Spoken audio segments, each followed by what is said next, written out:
ज्यांना पालकमंत्रीपद मिळाले त्यांना तेथे जावेच लागेल. पदाधिकारी कार्यकर्ते यांना सोबत घेऊन फिरा, काही मंत्री जिल्हाधिकाऱ्यांना विचारत नाही असे चालणार नाही. यापुढे मंत्र्यांना 3 दिवस मुंबईत, 1 दिवस मतदारसंघात व 3 दिवस पक्षासाठी द्यावे लागतील. जो मंत्री वेळ देणार नाही त्यांना खुर्ची खाली करावी लागेल. दुसऱ्यांना संधी देऊ अशी तंबी उपमुख्यमंत्री अजितदादा यांनी चौपक्षीय मंत्र्यांना दिली.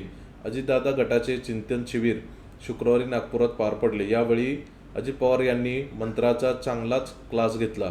ते म्हणाले, काही लोक काही काम न करता प्रसिद्धी घेतात. माझ्यासह सर्वांनी जमिनीवर सक्रिय राहा. यापुढे प्रत्येक जिल्ह्यात दर 3 महिन्यांनी जनसंवाद घेऊ. संघटनात्मक पदभरती करू. भरली पण अपेक्षा पूर्ण होत नाही तेथे फेरविचार करू असा सूचक इशाराही त्यांनी दिला.